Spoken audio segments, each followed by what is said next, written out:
Hello guys, a very good morning to all of you. स्वागत है आप सभी का ऑनलाइन स्टडी एकेडमी में। आज डेट है 19 दिसंबर 2020 और आज के डेट के जितने भी इंपॉर्टेंट करंट अफेयर्स हैं वो डिस्कस करेंगे हम इस वीडियो में। और लास्ट में है आप लोगों के लिए क्विज, तो मेक श्योर वीडियो को लास्ट तक जरूर देखिएगा। तो आइए शुरू करते हैं।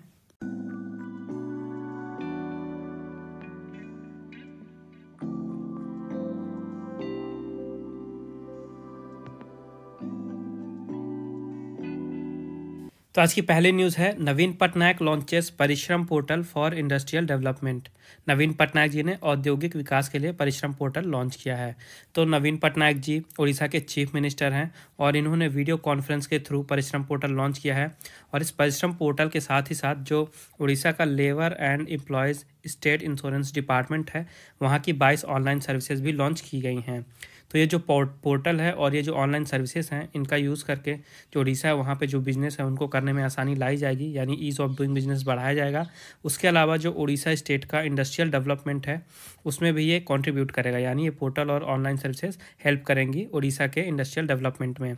तो इस पोर्टल के थ्रू टोटल 52 टाइप की सर्विसेज दी जाएंगी। ओके, 52 टाइप्स की सर्विसेज इस पोर्टल के थ्रू दी जाएंगी। और जो उड़ीसा के चीफ मिनिस्टर हैं ये हैं नवीन पटनायक जी। कैपिटल है भुवनेश्वर और गवर्नर हैं गणेशी लाल। नेक्स्ट अपडेट है, international migrants day was observed on 18 दिसंबर। अंतर्राष्ट्रीय प्रवासी दिवस 18 दिसंबर को मनाया गया। इस साल इसके लिए थीम रखी गई थी री imagining human mobility. Okay, theme काफ़ी इंपॉर्टेंट होती है, कई बार एग्जाम में पूछ लेता है, थीम जरूर याद रखिएगा। थीम थी री imagining human mobility.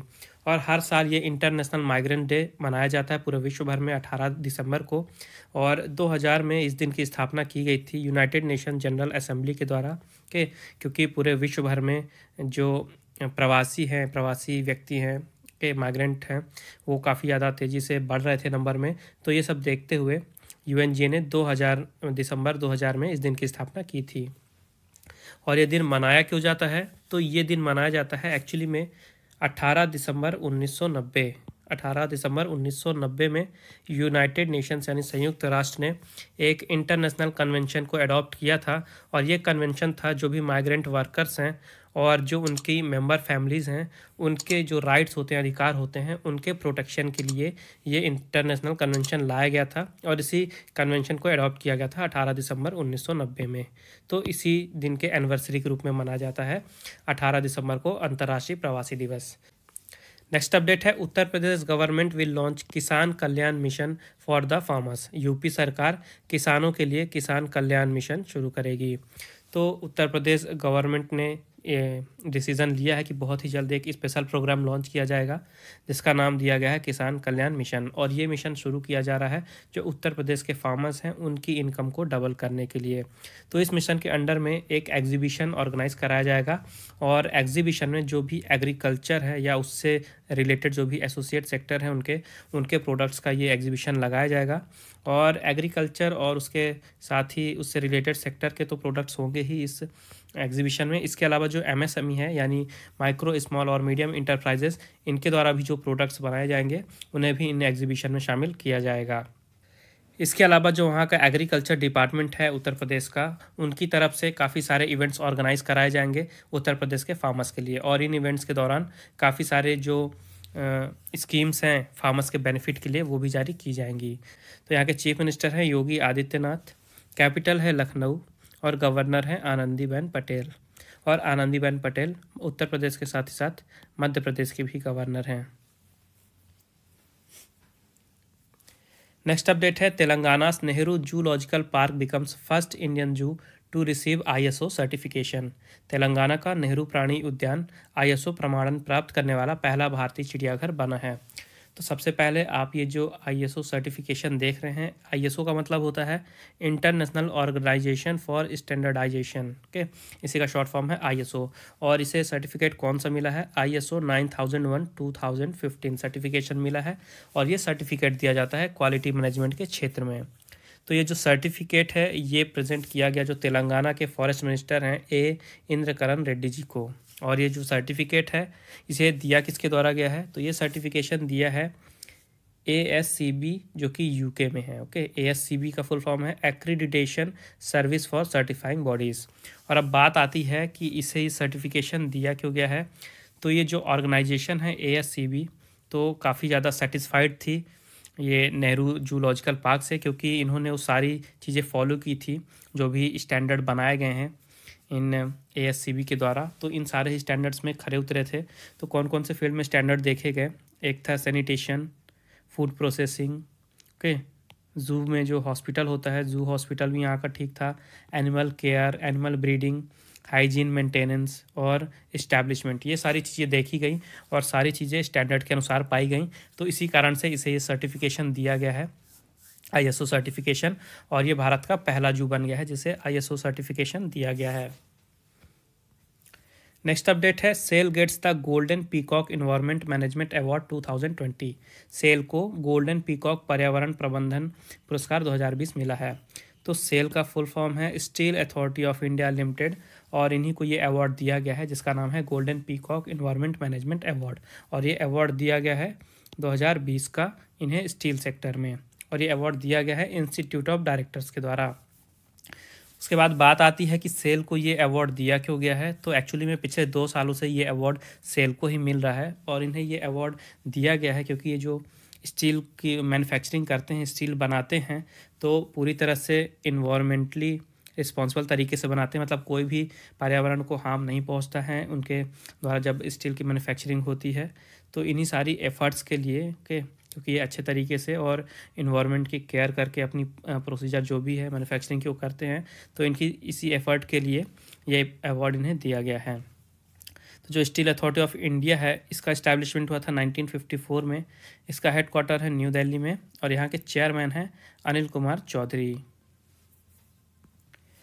Next update है Vidyut Mohan wins the young champions of the Earth 2020 prize. Vidyut Mohan ने 2020 का पृथ्वी युवा चैंपियंस पुरस्कार जीता है। तो ये जो अवार्ड है young champions of the Earth prize, ये दिया किसके द्वारा जाता है, ये देती है UNEP यानी कि यूनाइटेड नेशंस इन्वायरमेंट प्रोग्राम, और हर साल ये अवार्ड दिया जाता है 7 रिसिपिएंट को। ओके, 7 लोगों को, 7 एंटरप्रेन्योर को ये अवार्ड दिया जाता है जिनकी एज 30 साल से कम होती है। और किस क्षेत्र में ये अवार्ड दिया जाता है, तो ये अवार्ड दिया जाता है उन एंटरप्रेन्योर्स को या उन पर्सन को जो भी काफ़ी ज़्यादा इम्पॉर्टेंट पर्यावरण से रिलेटेड चैलेंजेस होते हैं, जो भी इश्यूज़ होते हैं, तो उनके लिए जो अपने इनोवेटिव आइडियाज़ को यूज़ करते हैं और एक्शन लेते हैं कि उन चैलेंजेस को पूरा करने के लिए अपने आइडियाज़ का यूज़ करते हुए एक्शन लेते हैं और जो विश्व है उसमें बदलाव लाते हैं अपने आइडियाज़ के द्वारा, तो उन्हीं पर्सन्स को या एंटरप्रेन्योर्स को ये अवार्ड दिया जाता है। तो भारत के तरफ से ये अवार्ड मिला है विद्युत मोहन को, और इन्हें इनकी फर्म के लिए एंटरप्राइज़ के लिए ये अवार्ड दिया गया है। इनके एंटरप्राइज़ का नाम है टकाचार। ओके, टकाचार के लिए इन्हें ये अवार्ड दिया गया है क्योंकि ये एग्रीकल्चर वेस्ट से कुछ ना कुछ ज़रूरी चीज़ें बनाते हैं। ओके, एग्रीकल्चर वेस्ट का यूज़ करके कुछ ज़रूरी चीज़ें बनाती हैं इनकी ये जो एंटरप्राइज़ है, तो इसी कारण से इन्हें ये अवार्ड दिया गया है। दूसरे हैं चाइना के जिया युआन रेन, केनिया के एनजाम्बी माटी, ग्रीस के लेफ्टेरिस अरापाकिस, पेरू के मैक्स हिडाल्गो क्विंटो, USA से नीरिया एलिसिया ग्रेसिया, और कुवैत से फतेमा अजलजेला। तो इन 7 लोगों को ये अवार्ड दिया गया इस साल। और जो यूनाइटेड नेशंस इन्वायरमेंट प्रोग्राम है इसका हेडक्वार्टर है नायरोबी केनिया में, और यहाँ के एग्जीक्यूटिव डायरेक्टर हैं इनगेर एंडरसन। नेक्स्ट अपडेट है India and UK will set up joint task force for mutual recognition of academic qualifications. Bharat और UK शैक्षणिक योग्यता की पारस्परिक मान्यता के लिए संयुक्त टास्क फोर्स का गठन करेंगे। तो अभी हाल ही में जो भारत के यूनियन एजुकेशन मिनिस्टर हैं रमेश पोखरियाल निशंक जी, इन्होंने मीटिंग की थी जो UK के फॉरेन सेक्रेटरी हैं जो कि भारत दौरे पे थे, डोमिनिक रॉब के साथ। तो इन्हीं दोनों की मीटिंग हुई थी न्यू दिल्ली में, और न्यू दिल्ली में ये डिसीजन लिया गया कि भारत और UK मिल के एक जॉइंट टास्क फोर्स जो है इसे सेटअप करेंगे। और ये टास्क फोर्स होगी जो भारत और UK के बीच में एजुकेशनल कोलैबोरेशन है, यानी एजुकेशन के क्षेत्र में जो मिलके काम कर रहे हैं भारत और UK कोलैबोरेट करके इसी को और भी ज़्यादा बढ़ाने के लिए। तो बात करें यूनाइटेड किंगडम की, तो यहाँ की कैपिटल है लंदन, करेंसी है पाउंड स्टर्लिंग और प्राइम मिनिस्टर हैं बोरिस जॉनसन। और बोरिस जॉनसन का नाम इम्पोर्टेंट है क्योंकि 2021 का जो गणतंत्र दिवस होगा, रिपब्लिक डे, यहाँ पे एज अ चीफ गेस्ट आएंगे Boris Johnson ji. Next update है FADA and ASDC partnered with Google India to provide digital skills in auto dealership sector. Auto dealership क्षेत्र में डिजिटल कौशल प्रदान करने के लिए फाडा और ASDC ने गूगल इंडिया के साथ भागीदारी की। तो फाडा है federation of automobile dealers association और ASDC है ऑटोमोटिव स्किल्स डेवलपमेंट काउंसिल। तो इसी फाडा और ASDC ने अभी हाल ही में गूगल इंडिया के साथ पार्टनरशिप की है ताकि भारत का जो ऑटो डीलरशिप क्षेत्र है वहाँ पे जो लोग हैं उनको डिजिटल कौशल यानी डिजिटल ट्रेनिंग प्रोवाइड कराई जा सके, स्किल ट्रेनिंग। तो ये जो ट्रेनिंग प्रोग्राम है ये कंडक्ट कराया जाएगा। गूगल इंडिया का एक अभियान है जिसे कहा गया है ग्रो विथ गूगल। तो ग्रो विथ गूगल इनिशिएटिव के अंडर में ये ट्रेनिंग प्रोग्राम कंडक्ट कराया जाएगा। तो इस इनिशिएटिव के अंडर में 20,000 ऑटो डीलरशिप और उसके साथ ही 1 लाख ऑटो डीलर्स को स्किल ट्रेनिंग प्रदान कराई जाएगी मार्केटिंग और सेल्स डिवीजन के क्षेत्र में। तो जो फाडा है federation of automobile dealer association, यहाँ के प्रेसिडेंट है वेंकेश गुलाटी, इसका हेडक्वार्टर है न्यू दिल्ली में। और जो ASDC है ऑटोमोटिव स्किल्स डेवलपमेंट काउंसिल, यहाँ के चेयरमैन हैं निकुंज संघी, इसका हेडक्वार्टर है न्यू दिल्ली में। और गूगल के CEO हैं सुंदर पिचई, इसका हेडक्वार्टर है कैलिफोर्निया USA में। और जो गूगल इंडिया है यहाँ के मैनेजर और वाइस प्रेसिडेंट हैं संजय गुप्ता। नेक्स्ट अपडेट है ISRO setup Netra dedicated control centre for space situational awareness.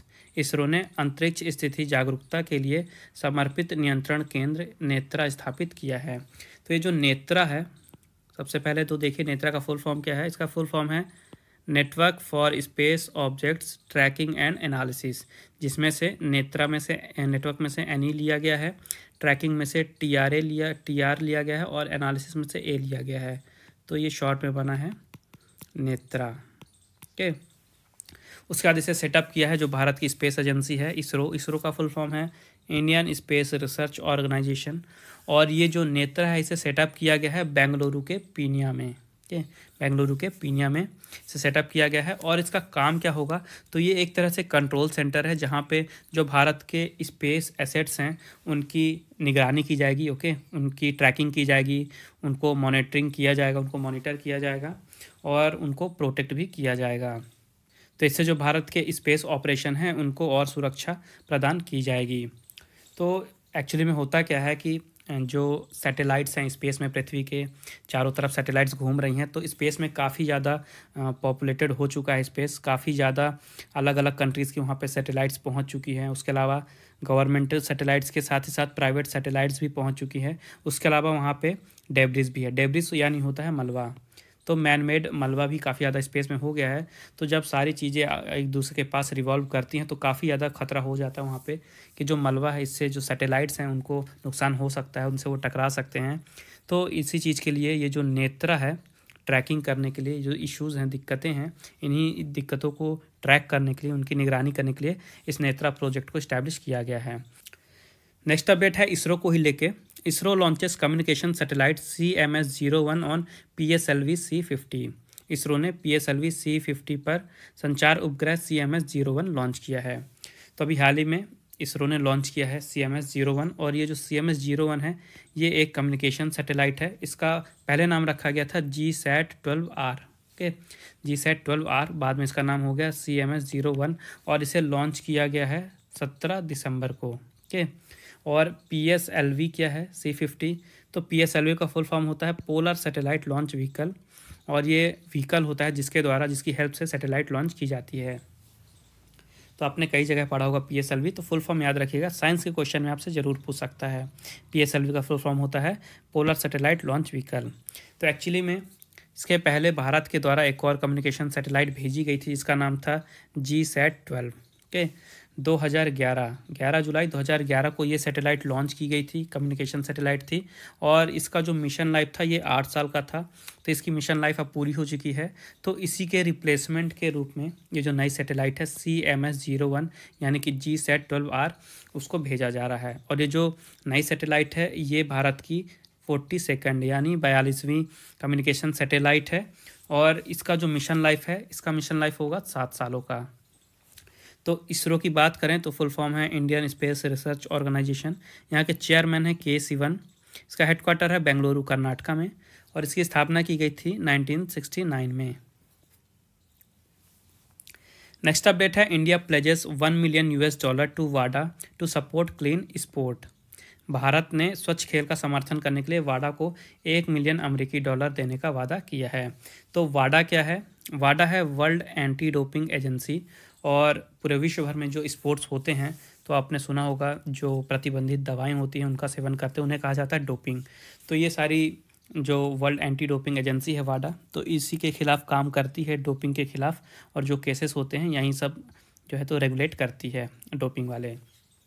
तो वाडा को ही अभी भारत ने $1 मिलियन का लोन यानी असिस्टेंस देने का वादा किया है और ये जो अमाउंट है ये यूज़ किया जाएगा वाडा के साइंटिफिक रिसर्च में और इससे इंश्योर किया जाएगा कि जो खेल है स्वच्छ खेल है यानी कोई भी वहाँ पे डोपिंग वगैरह ना हो। इस तरह से जो खेल है उसको क्लीन बनाए रखने में इसे मदद मिलेगी।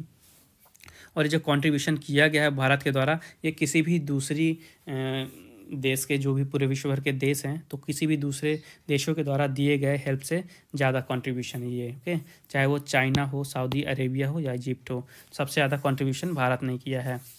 तो जो वाडा है यहाँ के प्रेसिडेंट हैं सर क्रेग रीडी। हेडक्वार्टर है इसका मॉन्ट्रियल कनाडा में और इसकी स्थापना हुई थी 1999 में।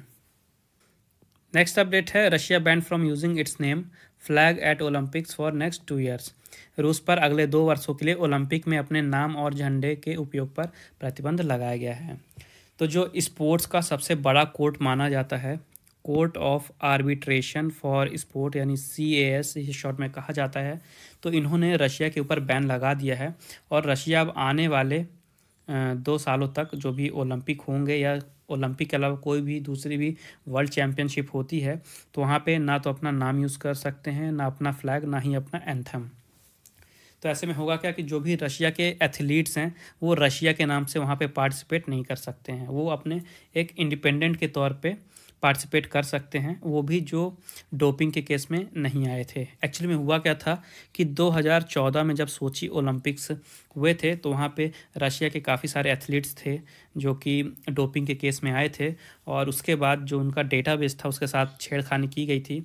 तो रशिया के ऊपर ये इल्ज़ाम लगा था कि उन्होंने डेटाबेस के साथ छेड़छाड़ की है और जो भी चीज़ें इल्ज़ाम लगाए गए हैं उनको चेंज करने की कोशिश की गई है। तो पहले इसके लिए रशिया के ऊपर 4 साल का बैन लगाया गया था, लेकिन उसके बाद रशिया गया CAS और वहाँ पे उन्होंने अपनी जाके जो भी केस था उसके बारे में बताया। उसके बाद CAS ने जो 4 साल का प्रतिबंध था इसे घटा के सिर्फ 2 सालों का कर दिया है और जो भी एथलीट्स थे जो इसमें शामिल थे जिनका नाम था डोपिंग के केस में वो अभी भी पार्टिसिपेट नहीं कर सकते अगले 2 सालों तक। उसके अलावा जो एथलीट्स थे जो बिल्कुल क्लीन पाए गए वो पार्टिसिपेट कर सकते हैं, लेकिन वो रशिया के अंडर में पार्टिसिपेट नहीं कर सकते हैं, वो एज अ इंडिपेंडेंट एंटिटी वहाँ पे पार्टिसिपेट करेंगे। उसके अलावा CAS ने रशिया पे एक और बैन लगाया है कि आने वाले 2 सालों तक वो कोई भी मेजर स्पोर्ट इवेंट जो है उसे ऑर्गेनाइज नहीं करा सकता है। तो बात करें रशिया की तो यहाँ के प्रेसिडेंट है व्लादिमीर पुतिन, कैपिटल है मॉस्को और करेंसी है रशियन रूबल। नेक्स्ट अपडेट है नितिन गडकरी इनॉग्रेटेड 23rd हुनर हाट इन उत्तर प्रदेश रामपुर। नितिन गडकरी जी ने उत्तर प्रदेश के रामपुर में 23वें हुनर हाट का उद्घाटन किया है। तो ये जो हुनर हाट है ये माइनॉरिटी अफेयर मिनिस्ट्री के द्वारा ऑर्गेनाइज कराया जाता है और इसे ऑर्गेनाइज कराया गया है उत्तर प्रदेश के रामपुर में और नितिन गडकरी जी ने इसको इनॉग्रेट किया है एक वीडियो कॉन्फ्रेंसिंग के थ्रू और इस साल इसका ये 23वां संस्करण है। तो एक्चुअली में हुनर हाट है क्या, ये एक तरह का प्लेटफॉर्म है जहाँ पे जो भी ट्रेडिशनल कारीगर हैं, आर्टिशन हैं या क्राफ्ट्समैन हैं, उनके द्वारा जो भी प्रोडक्ट्स बनाए जाते हैं वहाँ पे शोकेस किए जाएंगे। और जो हुनर हाट है ये 18 दिसंबर से शुरू हुआ और ये 27 दिसंबर तक चलेगा। नेक्स्ट अपडेट है Robert Lewandowski and Lucy Bronze named FIFA player of the year 2020। Robert Lewandowski और Lucy Bronze FIFA player of the year 2020 बने। तो ये जो रॉबर्ट लेवांडोस्की हैं ये हैं पोलैंड के और इन्हें इस साल का यानी 2020 का FIFA men's player of the year चुना गया है। और जो ये लूसी ब्रॉन्ज हैं ये हैं इंग्लैंड की और इन्हें इस साल का FIFA women's player of the year 2020 के रूप में चुना गया है। ओके, तो मेंस में रॉबर्ट लेवांडोस्की और वुमेन्स में लूसी ब्रॉन्ज। तो बात करें फीफा की तो इसका फुल फॉर्म है फेडरेशन इंटरनेशनल दे फुटबॉल एसोसिएशन। यहाँ का मोटो है for the game for the world. इसकी स्थापना हुई थी 1904 में। इसका हेडक्वार्टर है ज्यूरिच स्विट्जरलैंड में और मेंबर हैं यहाँ पे 211 कंट्रीज़ और प्रेसिडेंट हैं फीफा के गियानी इन्फेंटिनो। नेक्स्ट अपडेट है India and Indonesia navies organized 35th Indo CORPAT exercise.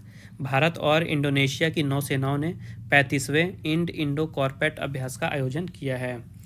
तो ये एक कॉर्पेट अभ्यास है यानी कोऑर्डिनेटेड पेट्रोल अभ्यास है। इसमें इंड का मतलब हो गया इंडिया और इंडो का मतलब हो गया इंडोनेशिया।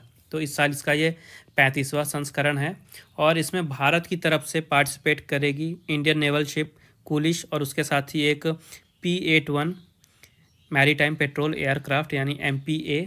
और वहीं इंडोनेशिया की तरफ से बात करें तो इंडोनेशिया की तरफ से जो वहाँ की नेवल शिप है KRI कटन्याक डीन, ये पार्टिसिपेट करेगी इंडोनेशिया की तरफ से।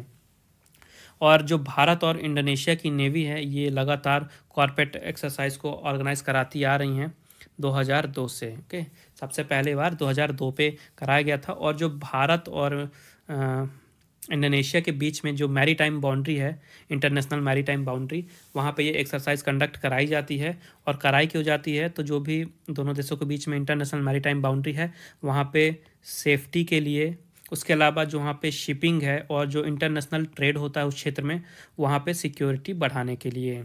इसके अलावा दोनों ही देशों के बीच में ये एक्सरसाइज एक और मकसद से कराई जाती है कि जो दोनों देशों की नेवी है वो आपस में मिल के अच्छे से कोऑर्डिनेट कर सकें। तो बात करें इंडोनेशिया की तो यहाँ की कैपिटल है जकार्ता। प्रेसिडेंट हैं जोको विडोडो और करेंसी है इंडोनेशियन रुपया। तो अब समय है आज के क्विज़ का। आज के क्विज़ का क्वेश्चन है on which of the following date 36th SAARC charter day was observed. निम्नलिखित में से किस तारीख को 36वां सार्क चार्टर दिवस मनाया गया। तो मेक श्योर इस क्वेश्चन का आंसर जरूर दें कमेंट बॉक्स में। आइए देखते हैं कल का क्वेश्चन। कल मैंने आपसे पूछा था which country has hosted 6th BRICS youth summit 2020। किस देश ने 6वें ब्रिक्स युवा शिखर सम्मेलन 2020 की मेजबानी की है। तो इसका राइट आंसर था रशिया। ओके, रशिया ने अभी हाल ही में 6वें ब्रिक्स युवा शिखर सम्मेलन 2020 की मेजबानी की है। तो आई होप आपको आज की वीडियो पसंद आई होगी और यूज़फुल लगी होगी। तो मेक श्योर वीडियो को लाइक ज़रूर करें और ज़्यादा से ज़्यादा शेयर करें। तो मिलते हैं फिर कल कुछ नए करंट अफेयर्स के साथ। तब तक के लिए take care and thank you guys.